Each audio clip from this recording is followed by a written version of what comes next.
So today with me is an amazing parent whom I truly wholeheartedly admire. Always it has to be a togetherness. A father and a mother should come into one pace to build them up. So as a parent, what do you think your teenagers expect from you?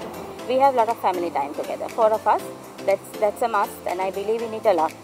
Sabbath is Sabbath, it's holy, and we have to give priority for God on Sunday. Your life and your relationship with your children is absolutely amazing, and I've seen it day in and day out. They come to this world because our want. So molding and making them is of our utmost responsibility.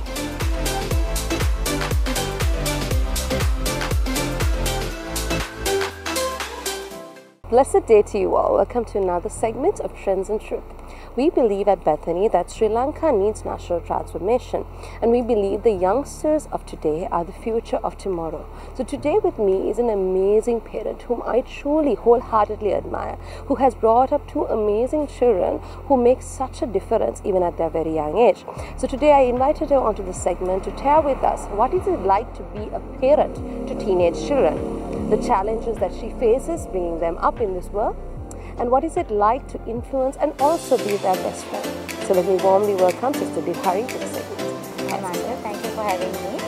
Such a pleasure to have you here. So before we get started, like I said, you are a mom of two wonderful children. Can you tell us a little bit more about yourself as well? Okay, so I'm a dutiful wife and a dutiful mother. Being apart from that, working woman to a multinational organization, a group, a company. Performing my duties as a BO head, and also I would say about my walk with Christ. It's 11 years of marvelous walk with Christ I'm experiencing, and His love, all what He has taught me throughout these 11 years have made me who I am. So coming from a different belief, I'm grateful to Christ that He has made me who I am today. So that's all about me. Oh, it's wonderful. Thank you for sharing that about yourself with us. So you have two wonderful teenage children. What is it like to be a parent to two teenagers? Okay, if I would start like this, Manju, actually to be a parent, we have to make our lives from the inception. Like from the day one they are born, we should feel that they are our responsibility, and we should have a plan, actually speaking. So we should know what our plan is. We have to go according to our plan. They come to this world because our want. So molding and making them is of our utmost responsibility. So what I believe is, for who my children are today is because I believe that God has really made me understand what exactly a parent is and how I should build my foundation to make them up to a standard where they are now. So that is what I believe as a parent, that anyone we should be doing that, actually speaking. So that is the first thing. The initial inception should be the background, the foundation we have to lay as parents when we newly married, and when the bundle of joy arrives, it is no more that our superboy is no more in our life, should not be in our lives, actually speaking. So we should know that there's a vast advanced responsibilities ahead of us, that we have to face it with all joyful heart. And also I believe that most of the marriages fall apart also because of this, because most of them doesn't have that sacrificial skills. They don't want to sacrifice your joy, your comfort, your party time because of the child. So I think to be a great parent, to some extent, I don't say that, definitely not to say that you cannot enjoy life when you have children. It's not that. Because always it has to be a togetherness. A father and a mother should come into one pace to build them up. So if that is not there, I think there's a gap in between. So sometimes the mother would say something else and the father would say something else. But when the father and mother are not together, giving them the advice where they should direct will be the problem. That's a very honest feedback from your part. I think it's an area that many of us fail in also, right? And the father and father are not always on the same page and in bringing up the child, and we don't give it the utmost importance and responsibility. I love that you see it as a responsibility God has placed upon your life. But I'm sure it comes with its own set of challenges, doesn't it? Growing up, bringing up two teenage kids. What is it like, honestly, for you to, at home, bringing them up? Yes, actually speaking, when it comes to children, when you have a girl and a boy, it's different. How you handle the girl is not exactly the way you should handle the boy. So I would say handling boys are a little different. Even at the moment I am facing, I mean, it's not issues, it's not trouble, but still not like with my girl, it's totally different what I would say. The way I approach to him is different to how I approach to my Aki. So always, especially I will talk about boys here because that is where the challenge is for me actually at the moment. So you have to always be in contact with them, question them, ask them what they are up to, and more sort of be a friend rather than a motherly type of a ruling type of a person. Always reach to him and have cuddling with him, and then regardless of age, I think this has to be done. So hugging, cuddling is needed for a child, whether it's big or small. Actually, a parent is a parent, so that they should feel in their hearts. So what I mean is handling boys like what I always do with my Malla is sometimes I argue with him. I play that funny part with him. I joke with him, and sometimes I act like I don't know anything. I let him explain things to me so that our connection bond gets stronger. So whenever I have seen many a time, so he reaches to me whenever he is he's not confident enough or he wants a proper answer, explanation. So he always reaches to me. So that is where from my boy side I handle him. So in the girl side, of course, Aki was a very, to my experience I am telling, she was a very, easy person to handle. She was always an obedient child. Not that my boy is, but he is. But Aki is a very obedient child. So he was actually exactly who she is, the exact way I wanted her to be. So I have always advised her, and she has gone through, followed my footsteps, and she always, even she is being up to 20 years, she always reached to me for everything and anything and seek opinion from me as a mother. So let me say, well done to you. You've done such a fantastic job. I know these two youngsters are part of our youth ministry, and they're just such wonderful children, and honestly I can be a testimony to the fact that you've done such a fantastic job. I think working with young people especially, I've noticed that a lot of the time young people feel like their parents don't understand them very well. See, as a parent, maybe our approach may be different to how we parent a child, but as all teenagers, and even I think as young people, we also would have felt it at one point, that we expect our parents to think the way we feel at that age. So as a parent, what do you think your teenagers expect from you? Okay. Well, now whenever there is a issue or a situation in a home, I always, now when I'm a person, I can judge them a lot, Manju. Because I know when they changes, I know their moods. So I always go to them and I question them, why, what's wrong? Then at that moment, from the very first time, they will not come up with anything. But later, when I am with my Missy doing my stuff, they always come, Mummy, yes, there is something that I want to talk with you. So that is, I think that is the understanding. That is how you read the mind of your children. So we speak about. Then sometimes I need, especially moms, I think they have to have this quality with them to have that, to play that confidential secretary role when it comes to children. So children always tend to reach the mother more than the father. So what I will always do is I get all the information from them. I question them back, they answer me and all that stuff. I collect them. And I will give it a little time, not the same time, give it a little time, and I again go to them and I ask them whether, is it all right now?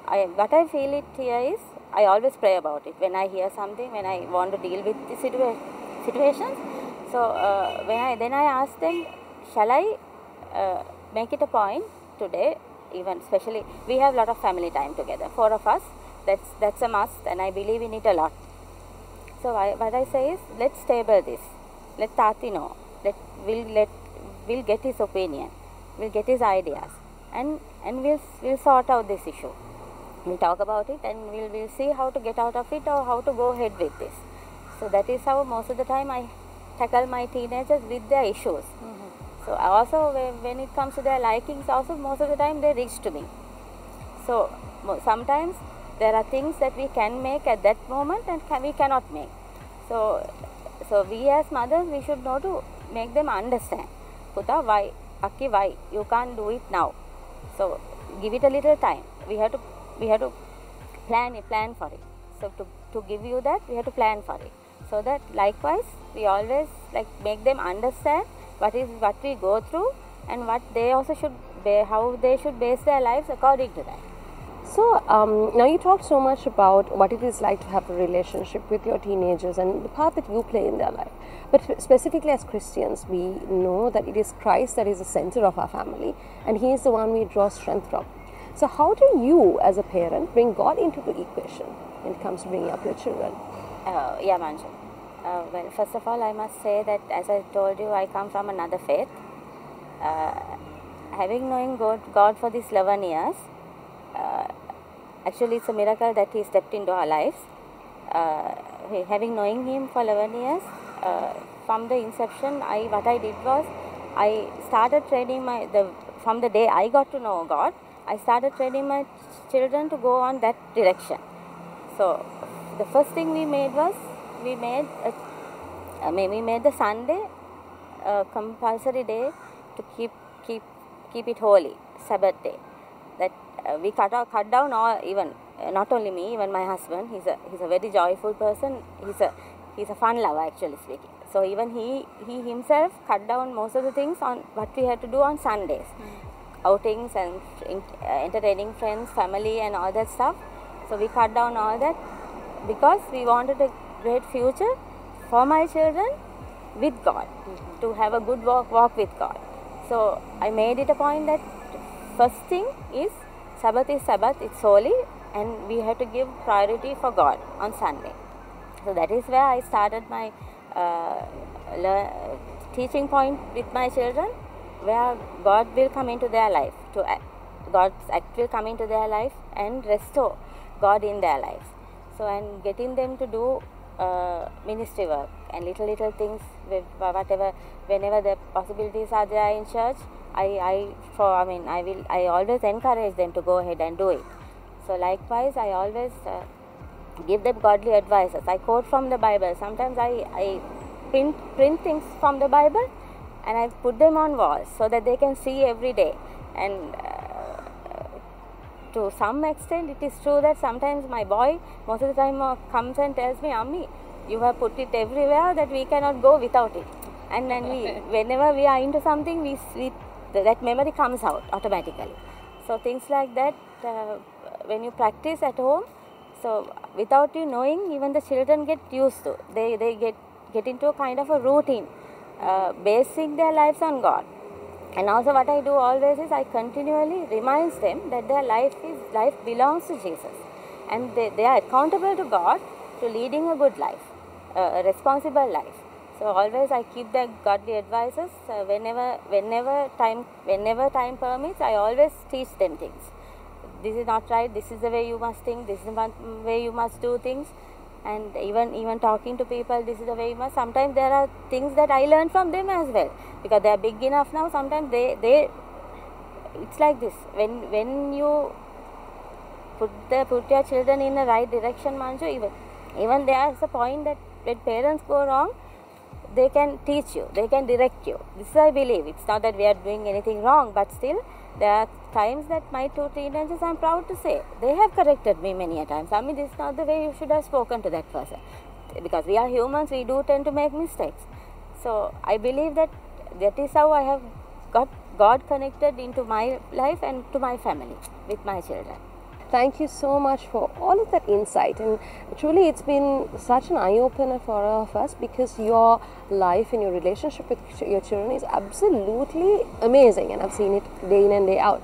In closing, I'd like to ask you, maybe there's a parent today watching us today who are struggling with a teenage child or is finding it difficult to parent them, or maybe there is a new parent watching too who would like to get some insight on how to bring up great children. What is your advice to them in closing? Okay, Manju, in closing, I would reply to your question saying, parents, how they should understand a child is actually the connection between a mother and a child or children. It has to get closer day by day. You should be that sacrificial person who has even a little bit of time, that love to spend, and question your teen mostly, what they are up to and what they really are, what they go through in life. So by questioning, talking, exchanging views will always help make the relationship stronger. So I think the way I know, the way I have experienced this 20 years, it is all in mother's hand. I believe that to bring up your children into a passionate people. So it is always, you must have that proper relationship, the communication with your child, which will bring and do that change you really will want to, and you will really see that when your communication is strong with the child. Thank you so much for everything that you shared with us today. Truly, as a parent, there's so much that I will take home with me too, and I will try to bring up my daughter through the advice that you've given me as well along the way. Thank you for taking the time. Thank you, viewers, for watching us today. I hope that today's segment has been eye-opening. Even as teenagers go, there is ministry here at Bethany that they can come and be a part of. For young people, for children, and for young adults, there are different ministries that are very active in Bethany, and that you can get your children involved in, which will help them to grow and learn the Word of God, and also have good Christian friends surrounding them. Also, there is ministries where parents are supported. There is an M&M ministry which is dedicated for married couples, and also parents to learn and get counsel. So there is many things to support you and help you along the way. Don't ever feel alone. We are with you, and in Bethany we do life together. We don't do life alone. So come and be a part of it. Share this life with us and be blessed. God bless you all.